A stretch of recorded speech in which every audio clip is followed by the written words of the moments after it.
മിക്ക ആളുകളും ബ്രാ ചൂസ് ചെയ്യുന്നത് ചെറുപ്പത്തിലേ നമ്മുടെ അമ്മമാർ വാങ്ങിത്തരുന്ന അതേ ബ്രാ ആണ് ലൈഫ് ലോങ് യൂസ് ചെയ്യുന്നത്. ശരിക്കും എങ്ങനെയാണ് ബ്രാ ചൂസ് ചെയ്യേണ്ടത്? വിദേശ രാജ്യത്തെല്ലാം പ്രൊഫഷണൽ ബ്രാ ഫിറ്റിംഗ് എക്സ്പേർട്സ് ആണ് ഇതിനു വേണ്ടി നമ്മളെ സഹായിക്കാറ്. അൺഫോർച്ചുനേറ്റ്ലി നമ്മുടെ രാജ്യത്ത് അങ്ങനെയൊന്നുമില്ല.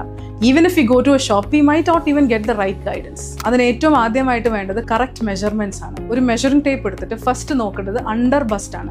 അണ്ടർ ബസ്റ്റിൽ നമ്മൾ മെഷർ ചെയ്തതിന് ശേഷം നമുക്ക് കിട്ടുന്ന ഫോർ എക്സാമ്പിൾ ഒരു 31 ആണെങ്കിൽ അതിൻ്റെ ഏറ്റവും അടുത്ത ഹോൾ നമ്പർ ചൂസ് ചെയ്ത് നിങ്ങളുടെ അണ്ടർ ബസ്റ്റ് സൈസ് ആയിട്ട് മാർക്ക് ചെയ്യാം. ഫോർ എക്സാമ്പിൾ 32 ആവും അപ്പോൾ. പിന്നെ വേണ്ടത് നമ്മുടെ ഓവർ ബസ്റ്റ് ആണ്. ഓവർ ബസ്റ്റ് അതേപോലെ തന്നെ മെഷറിംഗ് ടേപ്പ് നമ്മുടെ ബ്രസ്റ്റിന്റെ ഏറ്റവും ഫുൾ ഭാഗത്തിലേക്ക് മെഷർ ചെയ്തതിന് ശേഷം അതും നമ്മുടെ അണ്ടർ ബസ്റ്റും തമ്മിലുള്ള മെഷർമെന്റ് ആണ് ഡിഫറൻസ് ഓർ കപ്പ് സൈസ്. ആ cup size for example correspond ചെയ്യുന്നത് A will be equal to 1 inch, B will be equal to 2 inch. അങ്ങനെയാണ് പോകുന്നത്. സോ മൂന്നാമത്തെ കാര്യം സ്ട്രാപ്പ് ആണ്. സ്ട്രാപ്പ് ഒരിക്കലും നമ്മൾ ഇട്ടതിന് ശേഷം കൂടുതൽ ഡീപ്പും ആവരുത്, എന്നാൽ തീരെ ലൂസും ആവരുത്. ഫൈനലി അറിയേണ്ട കാര്യം എന്താണെന്ന് വെച്ചാൽ you should replace your bra regularly. Because elasticity നഷ്ടപ്പെടുന്നത് വഴി അതിൻ്റെ ഫിറ്റ് വീണ്ടും ഇംപ്രോപ്പർ ആവാനുള്ള ചാൻസുകളുണ്ട്.